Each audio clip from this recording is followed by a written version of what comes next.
जाण्यासाठी राजा छत्रसाल तर तयार नव्हता, त्याच्याकडे तेवढी ताकदही नव्हती आणि तो स्वतः लढूही नव्हता. अखंड हिंदुस्थानमध्ये एकच असा राजा दिसला की त्याची मदत करेल, ते म्हणजे छत्रपती शाहू महाराज यांचे पेशवे बाजीराव बल्लाळ.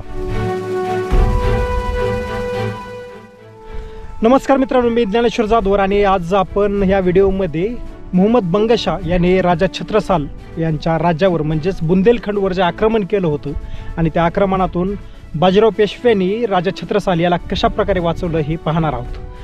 तर झालं असं की बुंदेलखंडचा राजा छत्रसाल ज्यावेळेस लहान होता, म्हणजे जवळपास 16 ते 20 वर्षाचा असेल, त्यावेळेस मिर्झा राजा जयसिंग स्वराज्यावर आक्रमण करण्यासाठी आले होते. त्यावेळेस त्यांच्यासोबत बुंदेलखंडचा राजा छत्रसाल हा देखील होता. तो ना मुघलांच्या विरोधामध्येच होता, पण काही कारणास्तव तो मिर्झा राजे यांच्यासोबत छत्रपती शिवरायांच्या विरोधामध्ये लढाई करण्यासाठी आला.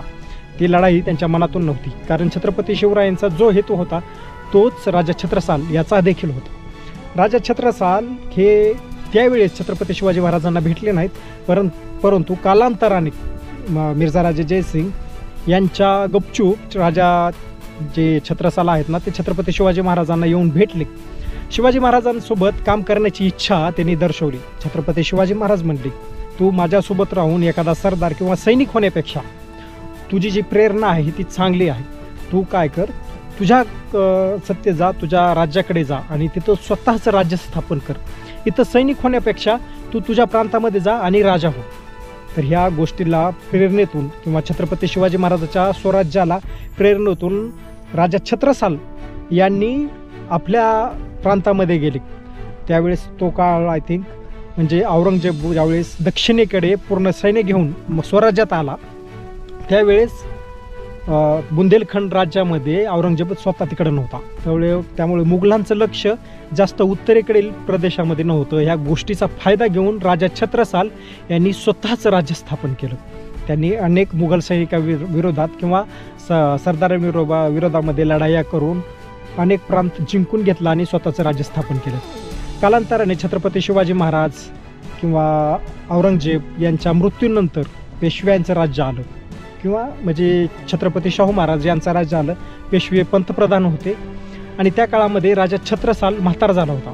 छत्रसाल राजा यांची मुलं जी होती ते कर्तृत्वान निघाली नाहीत आणि या गोष्टीचा फायदा घेऊन ज्यावेळेस औरंगजेब स्वराज्यामध्ये म्हणजे छत्रपती संभाजी महाराज यांच्या मृत्यूनंतर त्याचं उत्तरेकडील जे राज्य गेलेलं होतं ते परत घेण्यासाठी दिल्लीचा जो वजीर आहे मोहम्मद बंगशाह याला आदेश दिला की तुम्ही राजा छत्रसाल यांच्या प्रदेशावर हल्ला करून तो त्याने जिंकलेला भाग आपला परत घ्या. मग त्या हिशोबाने बुंदेलखंडवर बंगशाने आक्रमण केलं. मग त्या गोष्टीला सामोरं जाण्यासाठी राजा छत्रसाल तर तयार नव्हता, त्याच्याकडे तेवढी ताकदही नव्हती आणि तो स्वतः लढूही नव्हता शकत म्हातारपणामुळे. तर राजा छत्रसालला अखंड हिंदुस्थानमध्ये एकच असा राजा दिसला की त्याची मदत करेल, ते म्हणजे छत्रपती शाहू महाराज यांचे पेशवे बाजीराव बल्लाळ. तर बाजीराव बल्लाळ त्यावेळेस पुण्यात होते आणि पुण्यावरून बुंदेलखंडला येण्यासाठी जवळपास 8 ते 10 दिवसाचा कालावधी लागत असेल. तर बुंदेलखंडच्या राजाचे पत्र ह्या हिशोबाने कशाचीही पर्वा न करता किंवा काही आपल्याला भेटेल किंवा यातून काही आपली मदत किंवा काही आपली सहायता होईल या दृष्टीने न येता एका हिंदू राजाची मदत करण्यासाठी बाजीराव पेशवा पुण्यातून थेट बुंदेलखंडला निघाला. ते पण 10 दिवसाचं अंतर 4 दिवसात पार करून त्याने मोहम्मद बंगशाह याचा पराभव केला.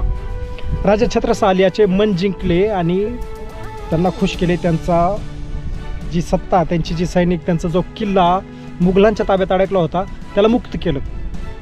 राजा छत्रसाल खुश झाला. राजा छत्रसालने आपल्या राज्याचे 3 भाग केले, त्यापैकी एक भाग बाजीरावला भेट म्हणून दिला. हा एक फायदा झाला बाजीरावचा. आणि पुढे राजा छत्रसालने आपली मुलगी मस्तानी ही देखील बाजीरावला दिली, म्हणजेच त्यांचं लग्न लावून दिलं. तर त्या अगोदर 400 वर्षापूर्वी अकबर वगैरे किंवा त्यांच्या काळामध्ये जे उत्तरेकडील राजपूत राजे होते ना, ते आपल्या मुली मुघलांना द्यायची त्यांची ताकद वाढावी म्हणून, कारण मुघल त्यावेळेस ताकदवर होते. तर आता बाजीरावांच्या किंवा छत्रपती शाहू महाराजांच्या काळामध्ये मराठा साम्राज्य वाढलेलं होतं, अखंड हिंदुस्थानामध्ये त्यांची सत्ता होती. तर आता त्यांची ताकद वगैरे वाढल्यामुळे एक उत्तरेकडील राजा आपली मुलगी दक्षिणेकडील बाजीरावाला देतोय, ही एक खूप मोठा प्लस पॉईंट होता आपल्या मराठी साम्राज्याचा. याच्या मागे असं सरळ दिसून येतं आहे की मराठा साम्राज्याची ताकद वाढली, मराठा साम्राज्याची ताकद किंवा त्यांची साथ उत्तरेकडील राजाला भेटावी, म्हणजेच राजा छत्रसाल ह्या उद्देशाने मस्तानीला बाजीराव बल्ला यांना देण्यात आलं.